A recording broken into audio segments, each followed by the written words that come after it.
white and blue. There's nothing more a man could do. Don't get your bollocks in a twist. Settle down, don't take a fit. You drank a demon straight from hell. You almost nearly won as well. You wiped the floor with victory. Then puked until you fell asleep.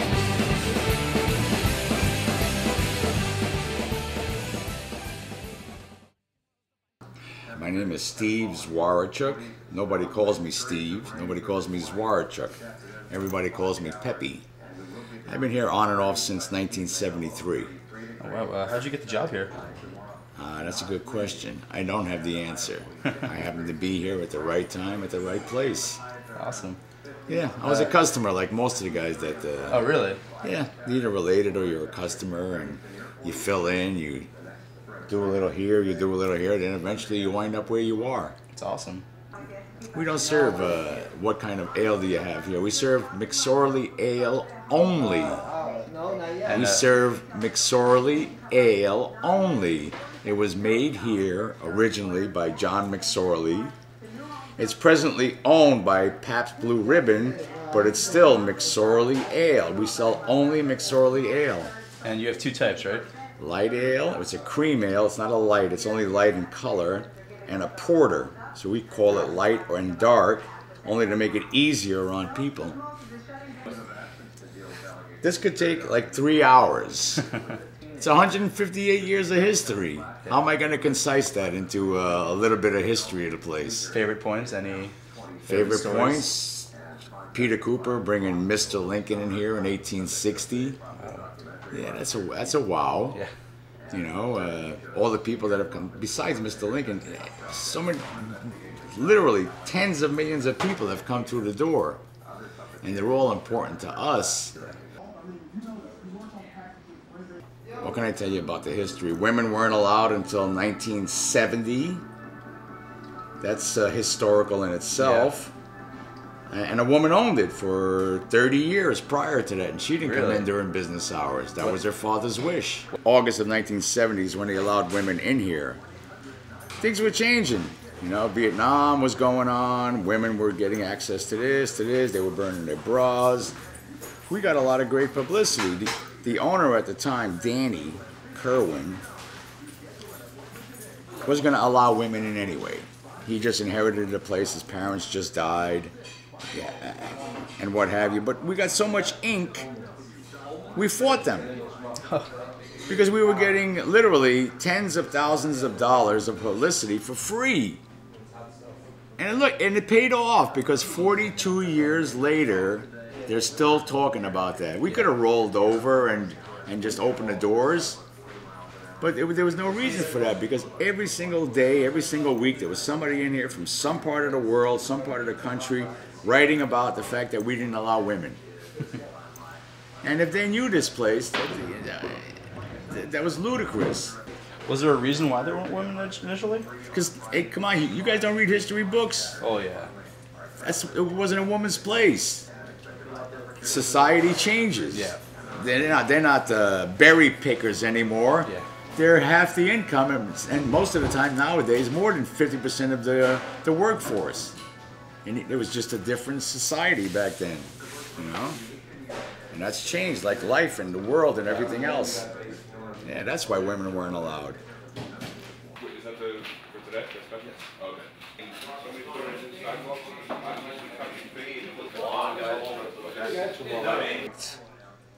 A few things customers wanted to leave behind because they just wanted to leave something. They were so grateful for their participation in the McSorley's life that they probably had that they wanted to leave something. You know, you take those walking sticks.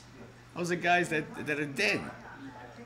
I mean, it's not going to do them any good. Yeah. They're dead. They're not going to be walking anywhere on this earth where they needed a stick anymore, you know, depending on what religion you believed in. So they left it. How do you say no to a guy with a gun if he wants to leave his badge here? You don't. You got the guns too. If you look at the walls, you can tell what the ownership at the time, what they were into. Like the original owner, John McSorley. 1850s, 1860s, 1870s, 1880s, 1890s, turn of the century. We didn't have TV. You didn't have pictures of Larry Hagman up on the wall here. You had playbills from the theater, because this was the theater district. It wasn't on 42nd Street. It wasn't in Midtown. Right It was here. You had to put on a new show every month.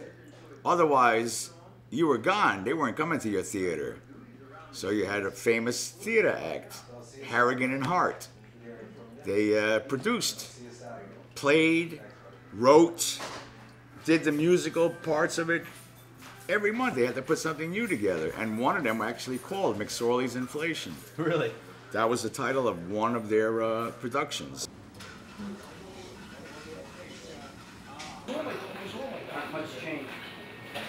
I always enjoyed this picture. A customer came in with this photo, and we've never seen it. And they wanted us to find out what year it was because the guy's grandfather was working here. So before I gave him back his photo, I took a copy of it. I made a copy of it. Wow. Yeah. Did you find out when it was from? No, but I turned the guy on to a historian that's been working on a book for this place here. What they did, I don't know. But I'm sure he resolved it. Because there's a lot of things you can see in here. Things were changed over the years. The bar ended over here. It didn't go all the way across like it does now. So that would narrow it down. The owner, William McSorley, you could tell more or less how old he is, so he was able to narrow it down. The back room doorway wasn't open like you see it now, so you can narrow things down. The amount of photos and stuff on the walls, that would help narrow things down. Little things. It's a light fixture. Supposedly, in World War I, McSorley's, meaning the bar, treated its patrons to a meal before they left to fight overseas. Individually, not as a group, but say John Smith from up the block was leaving to fight overseas. He would come in here, McSorley's would treat him and probably some friends that were greeting him or sending him off, and they'd treat him to a turkey dinner and they'd save the wishbone. They'd hang his particular wishbone without it being signed or anything. You just put a wishbone up there, and hopefully they'd come home and take it off. Whether or not John Smith came home, we don't know, but we know a lot of people didn't come home, because those are representative of the people that didn't come home. Hello? Yeah, no, I'm not. Speak to me. I'm good. What can I get you? People always say, what kind of people you get in? What kind of people you get in? We don't cater to any particular crowd. That's another reason why we've been successful and why we've survived. This isn't the 21 Club, and this isn't a Kettle of Fish on Bleecker Street. You know what I mean? And this isn't a flop house or a bar near a flop house by the Bowery. We've always served a very mixed clientele. Everything from the common working man to Wall Street, to tourists, to millionaires and billionaires. It's always been diverse here. Would you say you're in love with the place? Oh yeah, no doubt about it. Always was, always will be. What's not to love? I know, it's a fantastic place. You come in here, I get to meet literally 1,000 people a week, and they're all in awe. And it's like being a school teacher that really enjoys being a school teacher, because you can just see them light up when they get it. There was one word to describe McSorley's, or phrase. How would you put it? One word. Well, okay. choice of words. Different. Very much so. Different. Probably best. Yeah. Now drink it, drink it, drink it, drink it, drink it, drink it, fight. We'll drink it, drink it, drink it, drink it, drink it, drink it, fight. If I see a pretty girl, I'll sleep with her tonight. Yes, I'll drink it, drink it, drink it, drink it, drink it, drink it, fight.